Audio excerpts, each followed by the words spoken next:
The Nifty Drive Aperture 3.3 reviewed, another Retina Mac app, and Windows 8 set for release this October. It's Tuesday, July 10th, 2012, and this is iWake. I'm Tim Chaten, and this is what's going on in the Apple world today. Good morning, and welcome to another edition of iWake. Kicking off today's show is a Kickstarter project. This nifty little project is called the Nifty Mini Drive. So what is this little project? Well, it's called the Nifty Drive, and it's an SD enclosure for those mini SD cards out there. It's designed to work especially well with the 13-inch MacBook Air and the MacBook Pros on the market. The design of this enclosure sits flush with the body of the computer and basically gives you a second solid-state drive for your laptop. And the flushness of this and the build quality of this is what makes it stand out. This won't break off because you accidentally cut it off with your hand or jab it against a wall or something. This will be basically an invisible second drive, for your laptop, and it looks pretty nifty. It'll be priced at around $30 and is what I consider a must-have for users of those laptops. This drive will allow you to have a always good and ready to go Time Machine backup or act as a scratch drive in Final Cut. Either way, more storage is definitely a good thing on laptops. The Kickstarter project ends in a month and ships out in November. A link to this project is over at the show notes at iWakePodcast.com.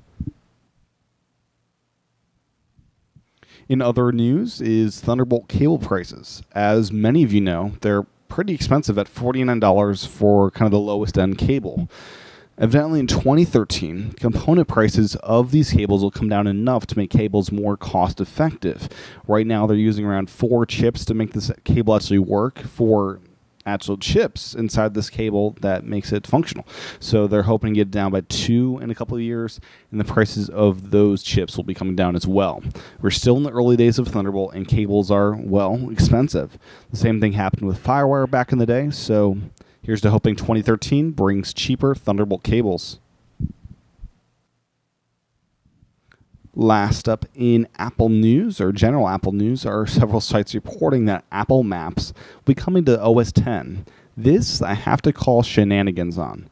This, I believe, is more of a reference to the iPhone simulator that is part of the Xcode, and that there is not a lick of proof or even a logical reason why Apple would bring Maps to the Mac. I believe there are some cool uses for Maps on the Mac, but I don't think we'll see it next month in Mountain Lion, and I think more likely than not we'll see it on iCloud.com before even on the Mac. So, yeah, that's just something floating around I wanted to talk a little bit about. Now on to some app news. First up is an interesting thing Macworld.com did. They reviewed Aperture 3.3 as a major update, comparing it to, say, a version 4 update. The review begins by stating, the Mac App Store has changed how we access and update software. A perfect example of this is the latest release of Aperture, version 3.3.1. It's a dot release of software that's more than 2 years old, yet it includes many enhancements and features that in the past may have been the foundation of Aperture 4. So we don't get a new box or DVD to put on the shelf, but there's also no charge for this update, which is essentially a rewritten application. When you're ready to download it, it's there. The headline changes in this update include Retina display support for the new MacBook Pro 15-inch, a substantial performance increase, and a unified library structure for both iPhoto and Aperture. Let's start with the visual and dig our way deeper. So then he gets into the review, and it's a great read. It really does feel like Aperture at this update is a major update. And I'm curious where Aperture 4 is as of this point. And I'm curious if Apple will charge for that. So it's a pretty interesting read, and I'd recommend reading it. You can find that link over at iWakePodcast.com or just go to Macworld.com.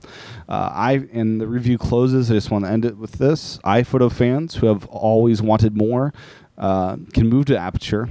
Let me say it again. iPhoto fans who have wanted to move to Aperture but were intimidated by the library transition process and unfamiliar interface can now rest assured that it is all flat out simple to convert.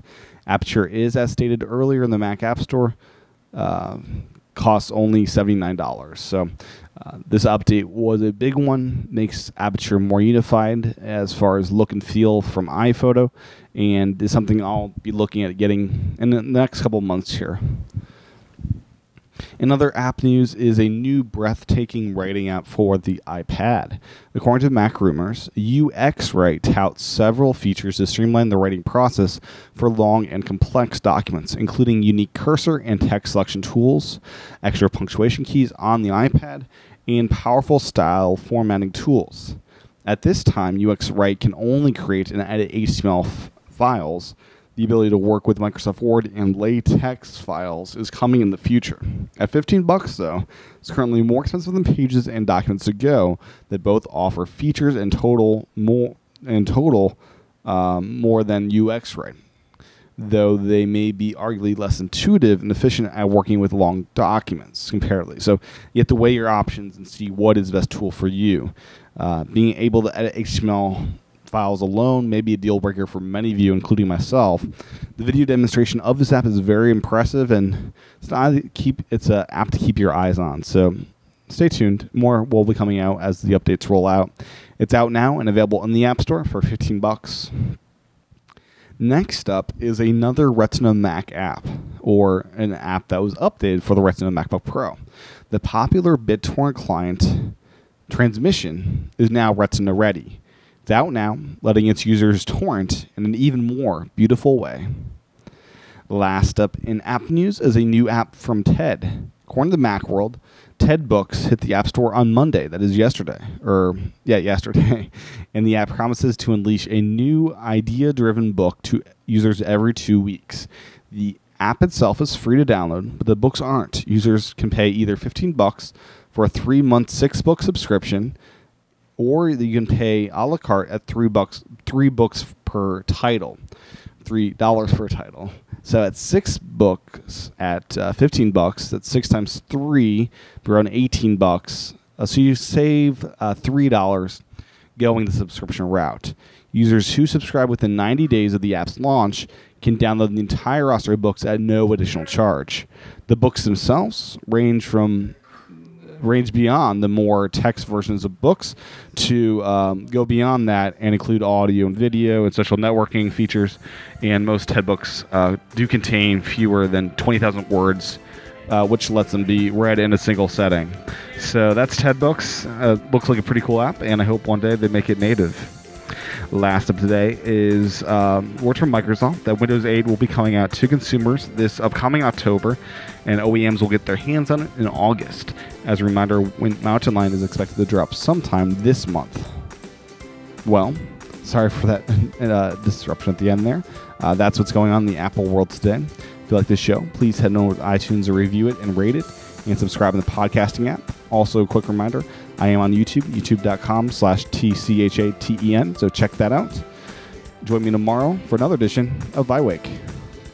Aloha.